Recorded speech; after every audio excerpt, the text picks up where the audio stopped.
Welcome to another episode of the Untold Stories. Remember, if you are listening to the right stories, then you are listening to the Untold Stories.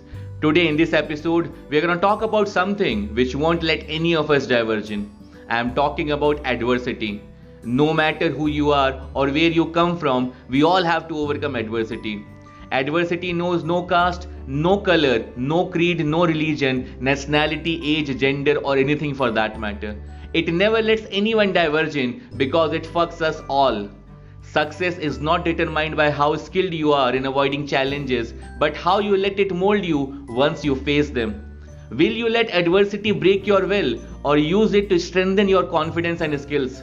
A wise man has said, ships do not sink because of the water around them, they sink because of the water that gets in them.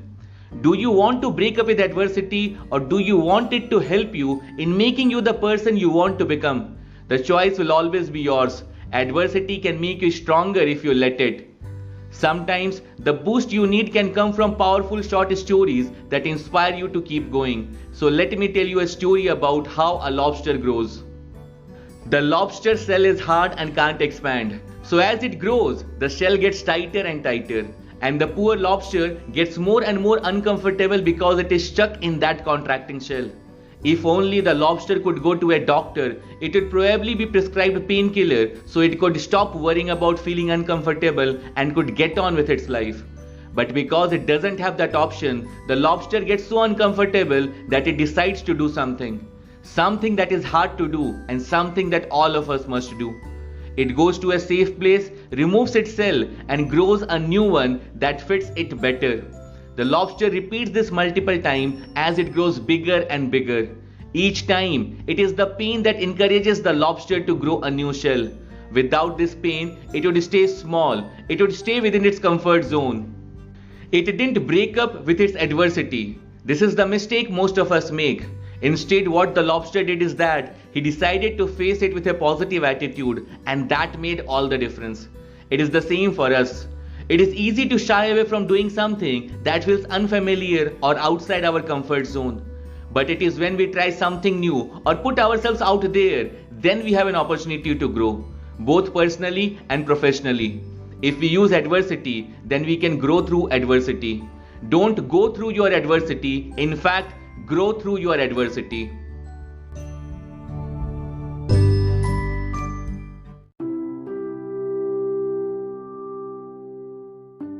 Adversity comes in all forms and in the most unexpected ways. Yet adversity is invariably the most important aspect of success. Every success that anyone has experienced in their life involves overcoming adversity as an important component. People often think of adversity as an enemy from the outside who has to be fought and defeated. However, adversity is simply a force of nature. But some people see it with resentment. They want to take revenge against it. Revenge seems to be a driving emotion for many people who face adversity. How does one take revenge on a cyclone or a drought, a car accident or a virus disease? These things happen and they happen all the time. Trying to rationalize why they happen is an exercise in futility. Either one believes in the master plan or one does not. If such a master plan exists in all that we do, then trust me, there are no flaws in it. Everything happens for a reason. For those who do not subscribe to this, getting angry is a waste exercise because it matters not why it happens. All that matters is how we deal with it. Surviving adversity is one of the most powerful traits you can develop. If you look at some of the most successful people, self-made people who have shaped the world we live in, it is very likely that one thing they all have in common is that they survived and overcame adversity. Most of us get drawn into the whys and wherefores of adversity and thereby spend an extensive amount of energy and resources analyzing it and chasing it. There is no purpose in that. For those who chase the roots of adversity, I have a simple question. Why would you want to do God's work? Remember Newton's third law. Every action has an equal and opposite reaction. Everything that happens comes back to the person at some point. It is the law of nature. Some prefer to call it karma. The forces set into motion by an individual will take their time coming back. There is no purpose in hindering or assisting that process. Expectation is the most crippling aspect of adversity. Expecting something to happen in a certain way is one of the worst practices you can indulge in. Remember this fundamental rule: effort is yours, results are his. When you expect something to have 50-50 odds, by definition you are doomed to fail half of the time already. To me, those are unacceptable odds. Simply by expecting a certain element of failure, you have by that same expectation defined a certain element of the result. You must not have any expectation of failure or success. It should be irrelevant to your total effort. When you embark on a path, only the process of being on that path is ahead of you. Nothing else. Success or failure is a totally different aspect of the process, something you arrive at the completion of your effort. The only destination is the journey itself. Remove expectation and you remove self-doubt, which is the most dangerous aspect of adversity. Disappointment is another friend of adversity. I have seen many people in this journey of life who plunge themselves in despair and desperation by simply surrendering to adversity at its root level. But friends, miracles do happen. Be happy not because of hope, but rather because of belief. We all react differently to adversity. Each one of us goes into it as one person and comes out another person. This is beautifully illustrated in this tale as a father explains this concept to his daughter. A young woman complained to her father that her life was miserable. She did not know how she was going to make it. She was tired of fighting and struggling all the time. It seemed just as one problem was solved, another one soon followed. Her father took her to the kitchen. He filled 3 pots with water and placed each one on a high fire. Once the 3 pots began to boil, he placed potatoes in one pot, eggs in the second pot, and ground coffee beans in the third pot. He then let them sit and boil without saying a word to his daughter. The daughter waited impatiently, wondering what he was doing. After 20 minutes, he turned off the burners. He took the potatoes out of the pot and placed them on a plate. He pulled the eggs out and placed them on a second plate. He then ladled the coffee out and placed it in a cup. Turning to her, he asked, "Daughter, what do you see?"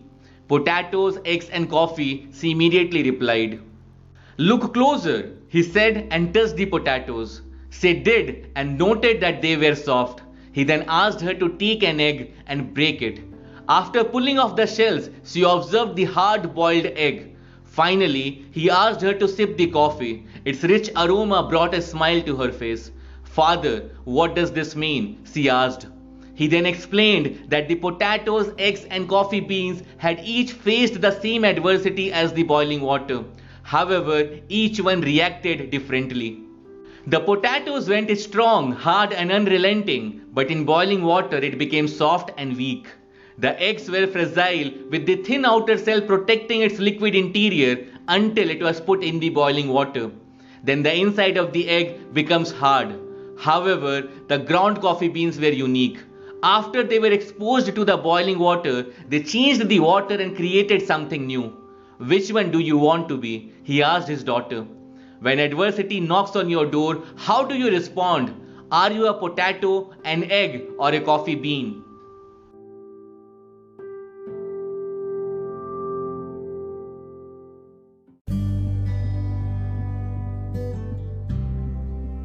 So the question is, which one do you want to be? And that is something that you need to ask yourself. Life would have been much better if instead of reacting, we would have responded to it. So friends, don't react, just respond to adversities, for it won't let you diverge.